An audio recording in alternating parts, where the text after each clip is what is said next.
Across the vast expanse of time, mythologies have forged the world. From the depths of chaos to the flames of distant realms, every culture has woven tales of gods, heroes, and celestial wonders. Welcome to Myth2Myth, your mythological portal. Subscribe for more epic journeys. Visit myth2myth.com and discover all our products. From the quiet shore where Hermes' laughter faded, the sea takes a breath. A storm is not born in one wave. It gathers from ripples of resentment, from centuries of contests lost and honors slighted. After the gods drew lots for heaven, sea, and shadow, Poseidon accepted the briny depths with a clenched jaw. The heavens and earth were now ruled by his brothers, while he, the once free spirit of water and quake, would swim in second place, within that salt, beauty, and wrath churn. This is not a tale of vengeance alone, but of a god who creates wonders even as he shatters lands. His trident raises horses, his love incites monsters, his jealousy sinks cities. As we step into the realm of Poseidon, we will witness the perfection of the sea's surface and the fury beneath. Brace for storms where beauty and chaos are twins, and where the ocean, long silent, finally speaks. The dawn of Poseidon's story begins in the stomach of a Titan. After Cronus swallowed his children to defy prophecy, the world held its breath. Within the dark of their father's belly, Hestia, Demeter, Hera, Hades, and Poseidon waited until Zeus freed them with Metis' potion. Bursting back into the light, Poseidon tasted wind and saw stars for the first time since infancy. His bones remembered water, his heart the tremor of earth. At Mount Olympus, the young siblings agreed to draw lots for the cosmos. Zeus raised his arm and drew the sky. Hades drew the underworld and its shadows.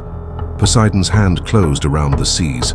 He smiled outwardly, but inside a tide of bitterness rolled. He had always loved the ocean's endlessness, yet he now felt fenced. Sky above him, earth beneath his waves, and darkness below. The lot's finality settled his portion forever. As his brothers took their thrones, Poseidon stared into the blue and whispered to the salt, "I will make this realm beautiful," and tremble. He descended to his kingdom, trailing foamy footsteps, a god with a trident and an unspoken hunger for more. Descending into the depths was not falling but returning. Water embraced Poseidon, cooling his rage. Schools of fish swirled like galaxies, coral forests whispered in currents, and the sea floor pulsed with unseen life. He raised his trident, 3 prongs forged by Cyclopes, to the ocean roof, and waves bowed.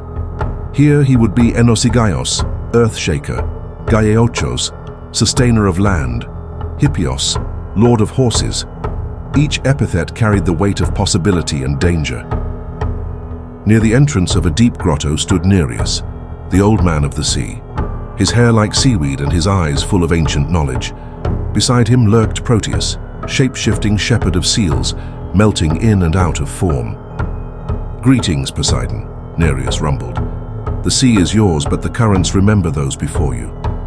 Poseidon nodded, feeling both welcomed and challenged. Proteus shifted into a wave, then a whale, then a mist of droplets. "Your rule," he hissed between forms, "depends on your humility to learn our tides." The new king listened, swallowing his pride like brine. As he walked the seafloor, he sensed more than water, the deep hum of Gaia, whispers of buried giants and murmurs of creatures older than titans. A kingdom rich with beauty and nightmare stretched before him. Power unused decays. Determined to feel his might, Poseidon climbed a ridge of basalt and plunged his trident into the seabed. The sound was not a clang, but a throb through water and rock. At once, tremors rippled outward. Above, on a distant shore, a shepherd paused mid-step as pebbles danced. A sailor looked at the suddenly jittering sea. A cave cracked. From the ocean floor, Poseidon watched as columns of bubbles surged from fissures. "I move the world," he murmured. Rising, he surfaced near a rocky cove where dolphins played. He hammered his trident again, but this time on land. The earth groaned and split, trees shuddered, birds exploded skyward, and a cliff face crumbled into the sea. Poseidon felt a rush. His domain was not confined to water. His influence reached beneath soil. He was not merely wave god, but earth shaker. Waves surged onto the shore, drawing sand back like breath before crashing. Nereus looked on sternly. "Remember," the old god warned, "a quake does not know friend from foe." Poseidon smiled without apology. For the first time, he saw that his second place could become a world that frightened even the sky. Beyond his watery realm, stories of a new city spread. Cecrops, a serpentine king of Attica, needed a patron. Poseidon saw opportunity to expand his honor. He rose from the sea near the Attican shore, water cascading off his beard, and marched toward the bare Acropolis. The land trembled under his steps. Reaching the rocky summit, he struck his trident into stone. A geyser erupted, and brine poured forth, forming a saltwater spring. "Gift of the sea," he proclaimed to the gathered mortals, "a source of trade and travel beyond the horizon." The crowd gasped at the spouting water, tasting its strange bitterness. No sooner had the last drop fallen than a calm breeze whispered. From the horizon, Athena approached. Her grey eyes were steady, and in her hand she held no weapon but a branch. She planted it beside Poseidon's spring. From barren rock sprouted an olive tree, evergreen and laden with silver leaves. Its scent filled the air with promise of food, oil, and light. Cecrops and his people debated. Some traditions said the men leaned toward Poseidon and the women toward Athena, the count turning by one voice. Others held that Cecrops judged the olive the greater gift. Athena was named patron. The salt water flowed on, but Poseidon's jaw set. "You choose roots over tides? Then feel the weight of my waves," he warned, leaving the Acropolis with a storm in his chest. Vengeance arrived as a flood. Weeks after the olive tree took root, clouds blackened the Attic sky. The sea roared louder than thunder as Poseidon summoned waves toward the city. Wall after wall of water crashed onto the plains, drowning fields and homes. The new salt spring overflowed, becoming a torrent of brine that soaked the soil. Cecrops pleaded, "Great Lord, ease your anger. We honor your spring as well." Poseidon's eyes were storms. "You spurned my gift for a tree," he thundered. "Feel the weight of my dominion." Rain hammered, olive leaves bent under the deluge. Athena, watching from Olympus, clenched her fists but did not intervene. The city had chosen, and consequences would deepen their story. When the waters finally receded, Attica was drenched but not destroyed. Survivors knelt in mud, tasting salt on their tongues. Poseidon withdrew, leaving behind marshes where once there were meadows. In later tellings, the women of Attica paid part of the cost. Their voices were stripped from civic reckoning, and children were thereafter named through their fathers. Poseidon watched from his waves, not entirely satisfied. He had inflicted loss, but did not gain the city.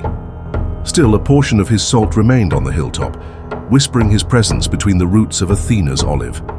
The first battle of pride had ended, but its ripple would echo for generations. Athens was not his only disappointment. In Argos, he competed against Hera. He offered rushing springs. She promised her protection to farmers and families. The people chose Hera, and Poseidon, spurned, dried up their rivers.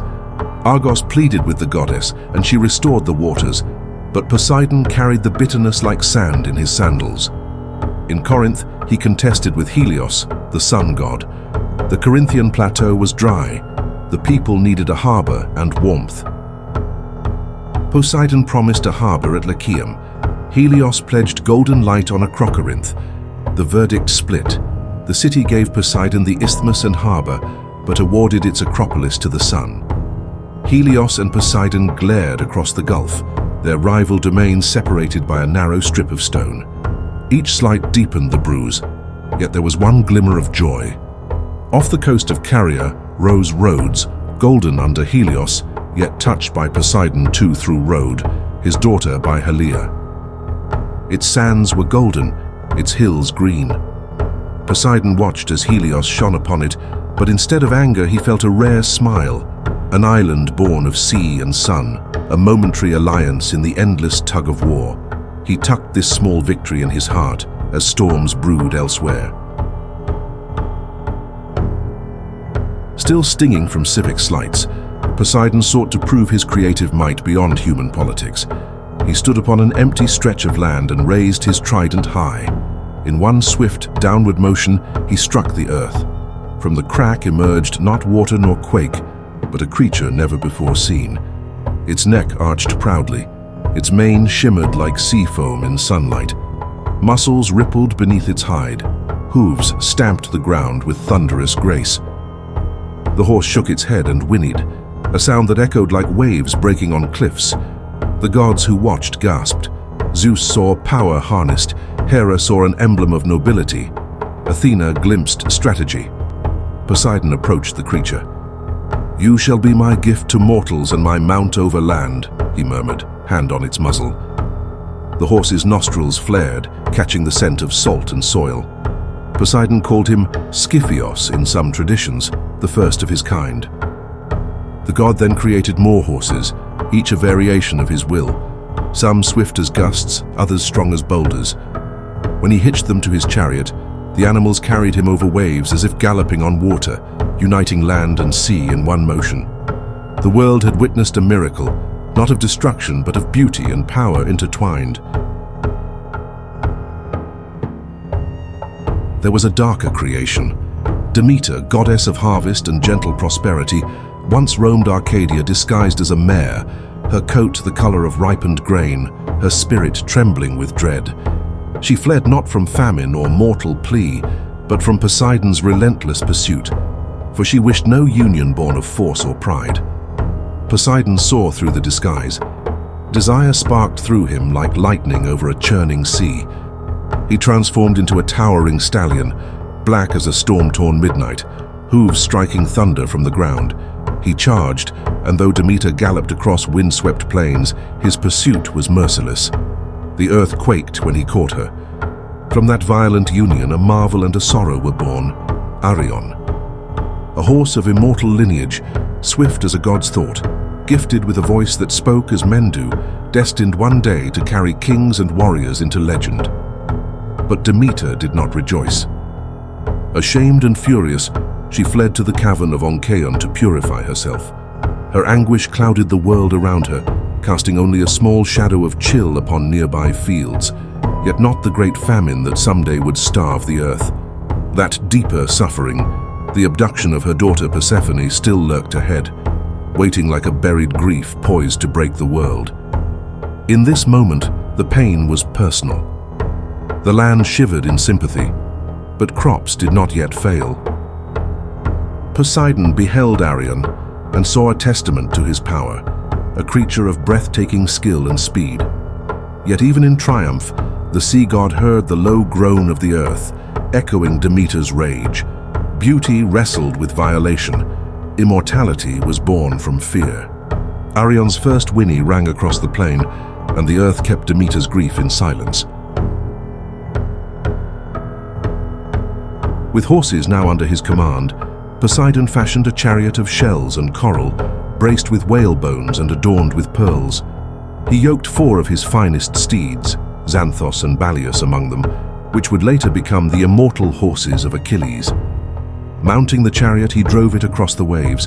The horse's hooves struck the sea like drums, sending plumes of spray into the air. When he turned inland, the earth trembled. Hooves meeting soil created tremors, each thump a beat of subterranean drums. Poseidon rode through coastal plains, mountains, and valleys. Everywhere the ground rumbled in his wake. People cried out, thinking the end had come, but the god did not wish to destroy. He wanted to remind mortals that the second-born could shake their world. At Helike, a prosperous city on the Gulf of Corinth, the citizens had grown arrogant and neglected his worship, having neglected his rites and offended his sanctuary. Poseidon steered his chariot toward them. Waves rose, winds howled, and the earth convulsed. The sea swallowed Helike whole. Houses vanished underwater, temples crumbled.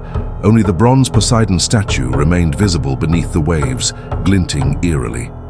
In the silence that followed, fish swam through streets that once saw festivals. The survivors whispered prayers in salt-stung voices. Poseidon watched from afar, feeling a pang of regret. He did not hate humans. He demanded respect. Helike's fate became legend, a tale of beauty lost to hubris, of the sea reclaiming what neglect had surrendered. In the months after Helike sank, Poseidon wandered its submerged ruins. Fish darted through colonnades, seaweed waved like banners. He touched the bronze hand of his submerged statue, fingers tangling in kelp. I punish and I pity, he thought.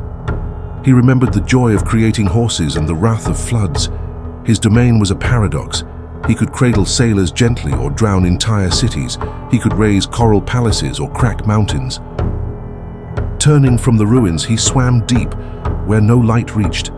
There he sensed whispers of something else, an unrest growing in the earth's belly. Gaia was silent, but the silence had weight. He pressed his ear against the belly of Gaia and heard murmurs like distant thunder. Another force stirs, he realized, one beyond my tremors. Not yet, but soon. He stored the thought away, rising to the surface where sunlight glittered like 1,000 tiny jewels. Dolphins leapt around him, seemingly smiling. Poseidon stroked their backs and found comfort. The god of quakes could feel guilt. Beneath his temper there was tenderness, for creatures of the sea, for horses that ran on surf, for the fragile shells on the shore. He resolved to balance his wrath with creation, though his nature would always lean toward tempestuousness. Helike's ghosts would remind him. Not all storms are of water. In the marble halls of an Athenian temple dedicated to Athena, a mortal woman named Medusa served as priestess. Her hair tumbled in dark waves, her eyes bright as dew on olive leaves. Poseidon, drawn by her beauty and perhaps by the chance to spite his rival goddess, desired her. One evening he appeared in the temple cloaked in sea mist.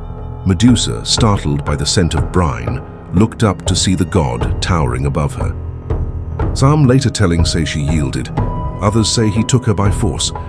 Poseidon took her within the sacred precinct, their bodies entwining beneath statues of Athena. Pillars shook, the temple hummed. When it ended, Medusa's tears mixed with sea spray, and she clutched the altar, fearful of Athena's wrath. Poseidon left, prideful but uneasy. His act had defiled a sacred space and deepened his feud with the goddess. The walls echoed with Medusa's sobs. Not long after, Athena descended. Her grey eyes blazed with cold fury. "This temple has been defiled. You shall bear the mark of it," she declared. With a gesture, Medusa's hair twisted into serpents. Her skin became scales. Her gaze turned creatures to stone. Thus, in this later tradition, the feud between sea and wisdom left its mark upon Medusa forever. Poseidon rode away, leaving a tragedy in his wake. Alone now, far from temples and gods, Medusa hid in a cave at the edge of the known world. Her once raven hair now writhed as serpents, hissing without rest. Her gaze, once worshipped by sculptors and poets, had become a weapon. Any mortal who dared meet her eyes was turned to stone. Yet she was not alone. Within her stirred life, Poseidon's seed, growing amid exile and silence. The children of sea and exile, the unborn legacy of a dark union. Athena, elsewhere, sharpened her spear with divine precision. What had been done could not be undone. The mark upon Medusa had already been laid. Still, the grey-eyed goddess watched, waiting. In the quiet halls of destiny, the Moirai murmured. "From her blood shall rise the unbound," whispered Clotho. "Wings from sorrow, strength from shame," added Lachesis. "At the swing of a blade, the sky shall open," Atropos muttered beneath her veil. Poseidon heard these whispers. He stepped to the sea's edge and cast his gaze beyond the horizon. The water shimmered, and in its mirrored face he saw visions, not of wrath, but of legacy. a white horse with wings, ascending like dawn through cloud, a warrior with a golden blade and sorrow in his brow, a monster slain, a curse transformed. He saw the moment yet to come. Perseus, son of Zeus, would one day sever Medusa's head, and from the blood-soaked stone would spring two children, Pegasus, winged horse of celestial grace, and Chrysaor, the golden warrior. They would not be raised by him, but they would bear his essence.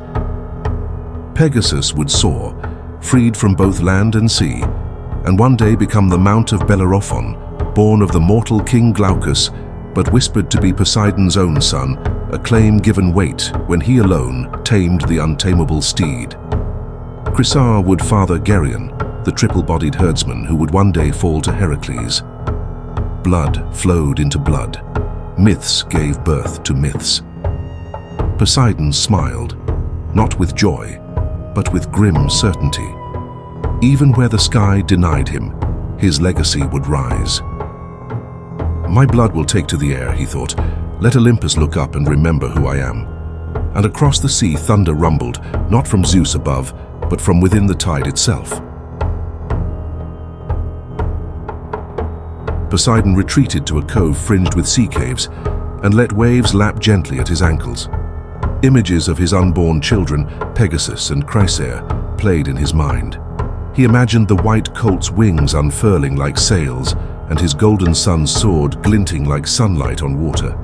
For a moment, his usual restlessness softened into tenderness. He had fathered many.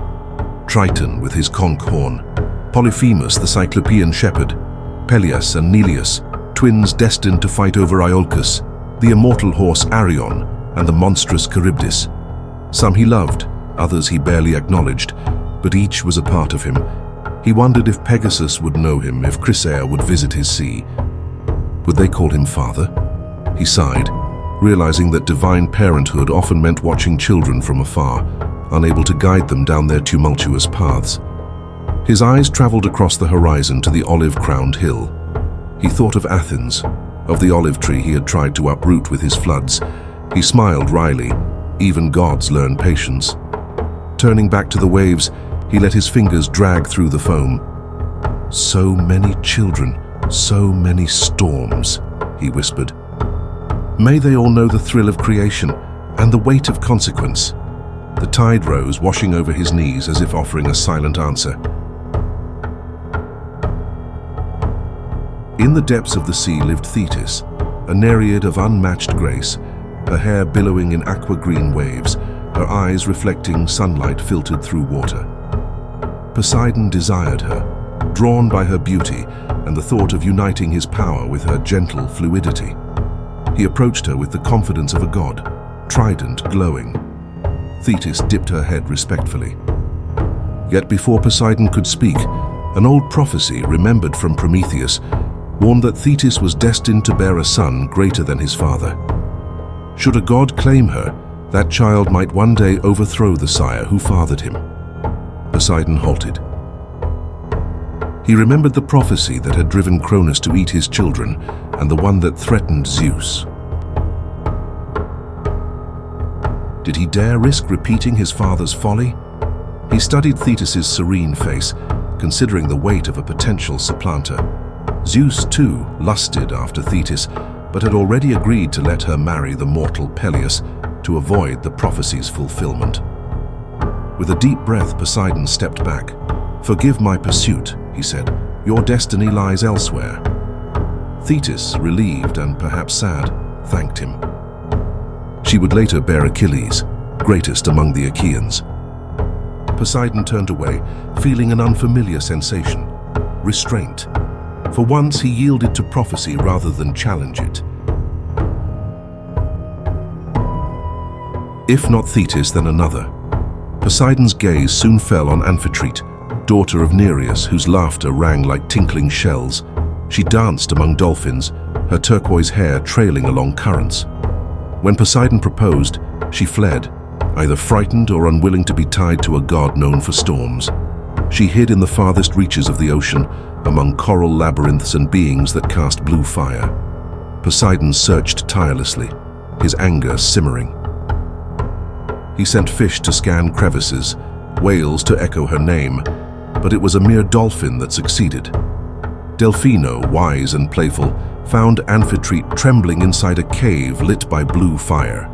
He sang to her, an ancient melody of trust and union.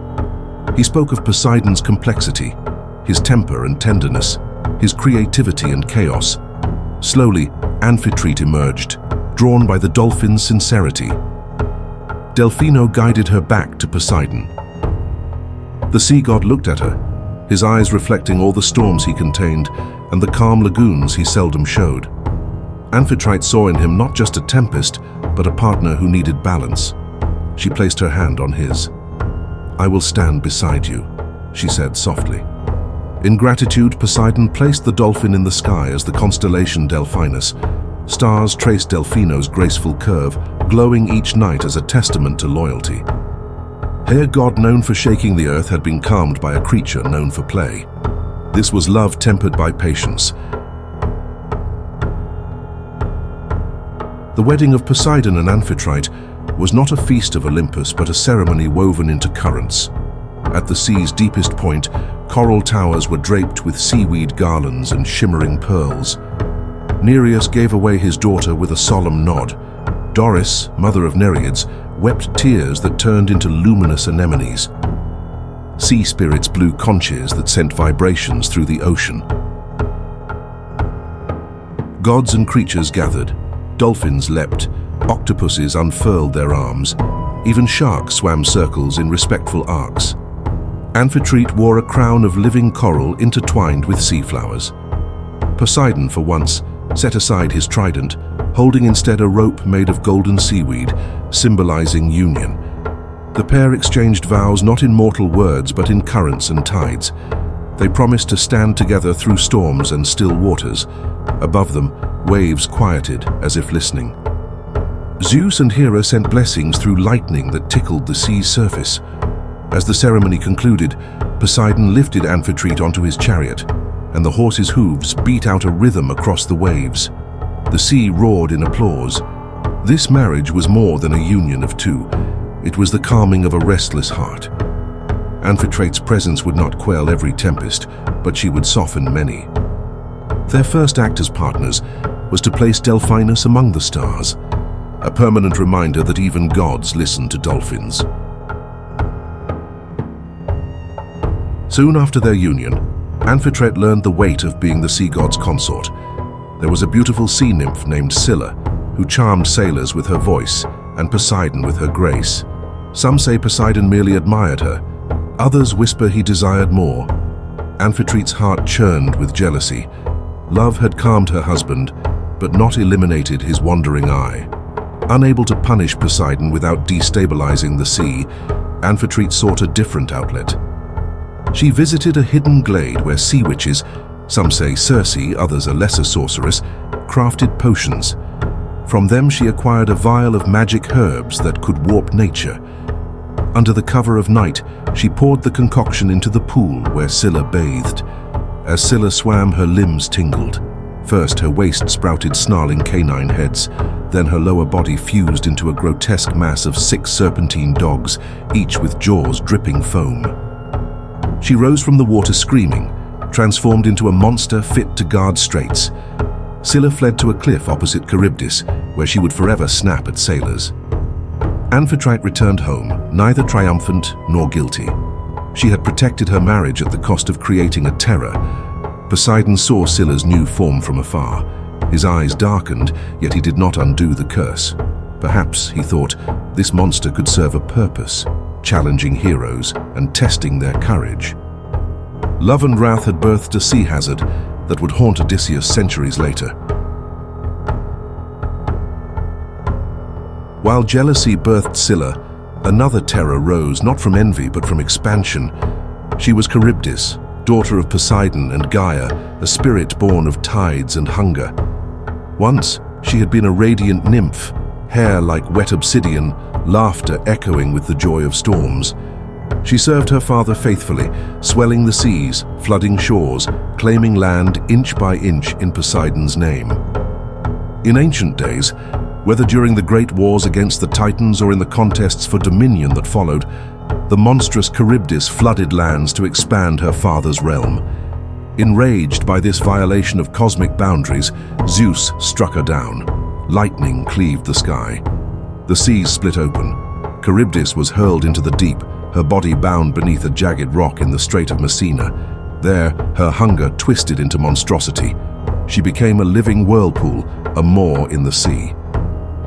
3 times a day she inhaled, sucking down water, debris, and ships alike. 3 times she exhaled, vomiting geysers and broken timbers. Her breath carved troughs in the ocean. Her cries rivaled thunder. Poseidon did not protest. He did not rescue her. He watched from afar as his daughter's punishment became legend, a symbol of ambition unbound, a warning, a scar. Across from her, Scylla lurked, once beautiful, now grotesque, transformed by jealousy and wrath. Between them lay the narrowest of choices, death by whirlpool or death by fang. Sailors cursed the channel. They cursed the monsters, but always, their final curse fell upon the god who fathered both. Poseidon listened and said nothing. He knew that Charybdis's hunger was not a flaw. It was his own, multiplied, punished, eternal. On the island of Sicily lived Polyphemus, a cyclops born of Poseidon and the sea nymph Thusa. He tended sheep, towering above them with a single eye that could see both innocence and cruelty. He had little contact with his divine father, growing up among caves and pastures, content in solitude. When Odysseus and his men arrived, Polyphemus's hospitality turned to violence. He trapped them in his cave and ate several. Odysseus, wily as ever, blinded the giant with a sharpened stake and escaped.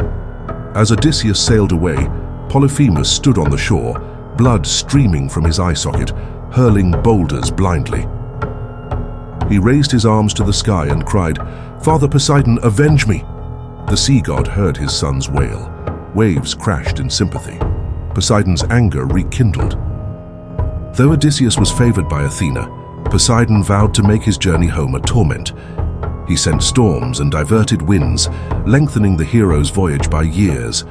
His heart ached for Polyphemus's pain, and he turned that grief into wrath against Odysseus. Polyphemus remained on his island, his bleating sheep his only company. Poseidon from afar never forgot his blinded child. For a time, Poseidon and Apollo once labored together among mortals. Zeus, perhaps punishing them for disobedience, commanded them to serve King Laomedon of Troy. Disguised as mere craftsmen, Poseidon set aside his trident for a mason's chisel, while Apollo traded his bow for a lyre that set rhythm. Together they built towering walls around the city, stones fitted so perfectly that no gap let a spear through. Poseidon lifted giant boulders effortlessly. Apollo smoothed them with divine heat. As they worked, they laughed like equals. "When have you last labored so?" Apollo teased. Poseidon wiped his brow and grunted. "Mortals think we sit idly on thrones. Let them know gods can build as well as destroy." When the walls were complete, Troy looked impregnable. Laomedon gazed at the splendor, pride swelling. He had promised the gods payment, cattle and gold, but when the time came, he refused. "Why pay for work done by the gods who have everything?" he sneered. Poseidon's jaw tightened. Betrayal by mortals cut deeper than by gods. Apollo's light dimmed. They left Troy, but Poseidon's eyes were storms. "We will be paid," he muttered. Laomedon, oblivious to the brewing tempest, celebrated his new walls. He would regret his greed. Back in his realm, Poseidon summoned a creature from the depths, a monstrous sea serpent, Cetus, whose body coiled like a mountain chain and whose mouth could swallow ships whole. He sent it to the shores of Troy. Waves swelled. The beast's back broke the surface, spines glistening. It approached the city walls, which glistened from his own handswork, and slammed into them with a force that shook towers. Laomedon watched in terror as waves washed over his houses. "Appease Poseidon!" the priests cried. The oracle declared, to save the city, Laomedon must tie his daughter Hesione to the rocks as sacrifice. The king wept, then obeyed. Hesione, in white, trembled as sea spray drenched her. Just as the monster lunged, Heracles, son of Zeus, appeared. Armed with a club and lion skin, he struck the beast and freed the princess. Poseidon watched, torn between admiration for Heracles and frustration that his vengeance was thwarted. Laomedon proved faithless again, cheating Heracles as he had already cheated the gods. The gods swore an oath. Troy would pay later in blood. This vow would weave into the larger tapestry of the Trojan War, long after Laomedon's death. For now, Poseidon retreated, noting heroes and men he would remember. He watched Hesione embrace her savior and thought of the times gods saved mortals only to be forgotten. Pride is a tide that never fully recedes. Before Troy's ingratitude, there had been Crete's deception. Minos, king of the island, once stood upon the cliffs of Knossos and prayed to Poseidon, "Send me a sign from the sea, one that proves my right to rule." Poseidon obliged. From the frothing surf rose a bull unlike any seen before. Its hide gleamed like moonlight on waves, its horns curved like ivory crescents, its eyes black and deep as ocean trenches. The islanders gasped. Even the winds paused. This was a divine creature, sculpted by the god himself. Minos vowed to sacrifice it in gratitude, but when the moment came, desire clouded devotion. The bull's strength, beauty, and regal bearing seduced his ambition.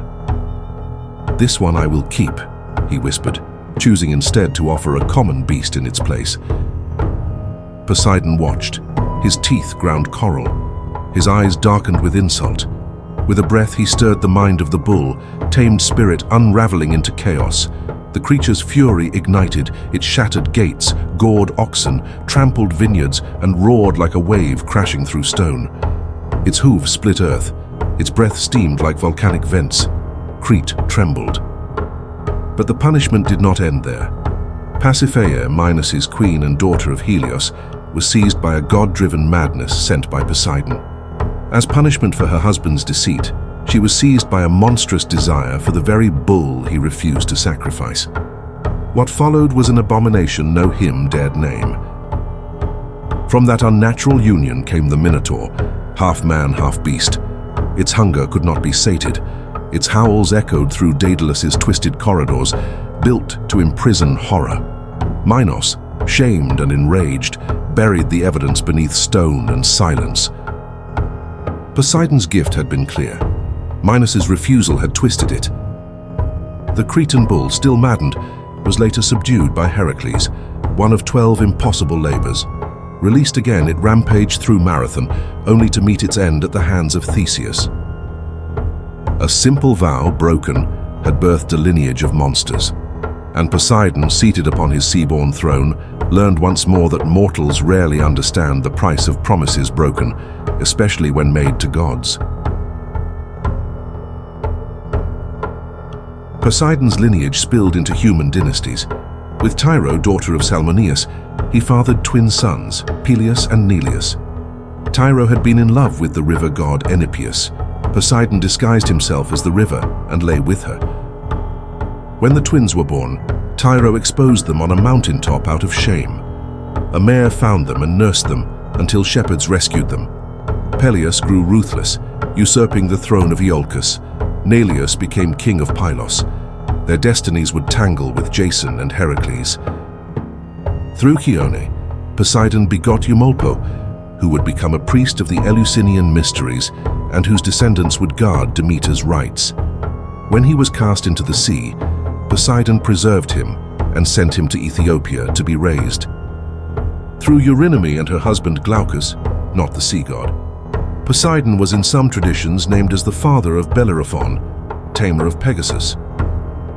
Each child carried the god's complexity, ambition and hubris, devotion and cunning. Poseidon seldom intervened in their lives, yet he watched from the crest of waves, noting how his bloodline braided into human tales, leaving marks on thrones, temples, and heroes' journeys. When tempers cooled and monsters roamed, Poseidon sought counsel.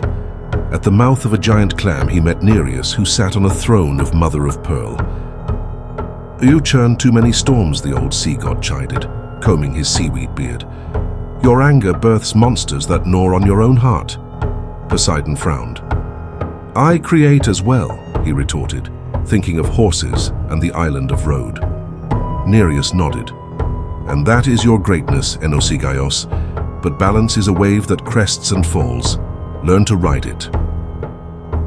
Proteus, who had been a seal, transformed into a wise old fisherman, his skin leathery, smelling of salt and prophecy. He offered no words at first, only gestures and silence. Then, shifting his form like waves changing moods, he became an owl, then a dying flame, then a cyclopean eye in shadow. Finally, as mist curled around them, he revealed flickering visions. A blinded, one-eyed giant screaming in agony, a hero adrift for 10 years, crying the names of gods across the sea. Poseidon recognized the signs, and his jaw clenched. Proteus returned to his weathered form. "Your children call out to you," he said, referencing Triton, Peleus, and those yet unnamed. "And while you chase new glories, your domain changes beneath your own waves. Helike sinks, reefs lose their color, and fishermen pray." Then Nereus, still seated in his pearled stillness, simply bowed his head and spoke. "The sea remembers all that it births and all that it takes. Your son Triton will sing of both." Poseidon listened. The hum of the sea softened around them.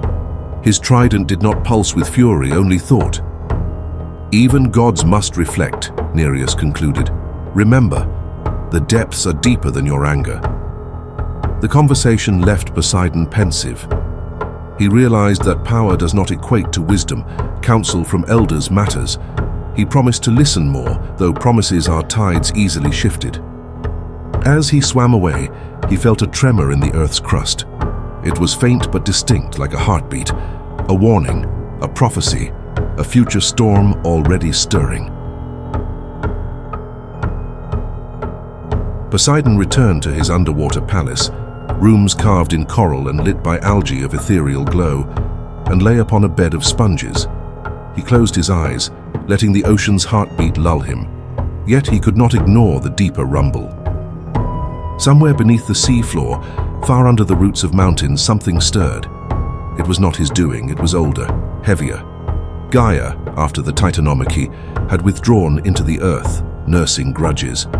Her silence now seemed to vibrate with a new life. Poseidon pressed his ear to the seabed and heard faint groans like stones grinding. He remembered rumors among the gods that Gaia, offended by Zeus's treatment of her children, would birth a final monster with Tartarus. They would call it Typhon. It would rise like a mountain of fire and shadow. Poseidon sat up. His horses nickered nervously. Dolphins swam in tighter circles. He felt the impending chaos not as a direct threat to his sea, but as a quake that could split continents, swallow islands, drown coastlines. "When Typhon comes," he whispered, using the Greek name, "will my waves quell him or flee?" For once, Poseidon feared. He looked to Olympus, where Zeus's lightning danced, and wondered if his brother foresaw the same. The sea quieted, but the undercurrent of unease remained. Before the storm that would be Typhon, Poseidon knew he must fortify alliances. He swam to the river Styx, a dark, slow-moving waterway that winds through the world and into Hades' realm. There, Styx herself emerged, skeletal hands holding a bowl of her own water. "What brings the Sea Lord to my stream?" she rasped. "An oath," Poseidon replied. He dipped his trident into the Styx, a gesture of binding. "If Typhon rises, I will stand beside Zeus. I will not let the sea abandon the sky." Styx nodded. The river gurgled approval. With this vow, Poseidon tied his fate to his brothers. He then visited old coastal tombs of ancient worshippers. Though gods rarely knelt, Poseidon bowed his head. "Your trust made me," he murmured. He placed shells and pearls upon their stones, his own form of libation. He recalled Eumolpo's future as priest of Demeter, Bellerophon's ride upon Pegasus, and Peleus' eventual downfall. He felt gratitude for mortals who offered horses to him and built temples by harbors. He recalled the thunder of chariots and the roar of the crowd at his Isthmian Games, where mortals wrestled and ran in his name, their sweat and determination a different kind of prayer, a tribute not of fear, but of reverence for strength. Their songs of fear and praise shaped his identity. "May my waves guide your spirit safely to the Isles of the Blessed," he whispered. Even a sea god needs to feel anchored to a history, especially when earthquakes loom. As our episode closes, Poseidon stands upon a headland where sea meets sky. Behind him, Amphitrite swims with their children. Ahead, dark clouds gather. He holds his trident, not as a weapon, but as a staff, and listens. He hears the laughter of Triton playing his conch, the distant bleats of Polyphemus' sheep, the whinny of horses on beaches, the hiss of Scylla, the swirling gulp of Charybdis, the whispering of Peleus and Nereus plotting, the prattle of Eumolpo teaching rites, and the squeal of an unborn winged colt. He hears also the subterranean groan of Typhon. The ocean's breeze smells of salt and prophecy. "My world is beautiful and unstable," he says, voice almost drowned by wind. "It can birth gods and drown cities. It can create horses and monsters, sustain fishermen and swallow fleets. I am both creator and destroyer, loved and feared, father and adversary. Let the world remember." He gazes toward Olympus, where Zeus's lightning illuminates the horizon, and toward a distant field where Demeter searches for her daughter, a story soon to unfurl. Poseidon then plunges his trident into the sand, sending ripples across the sea. The waves carry his message. Storms are coming, not from above, but from below. In the next tale, Earth and Underworld will take center stage. For now, the sea sighs, its beauty undiminished, its fury postponed.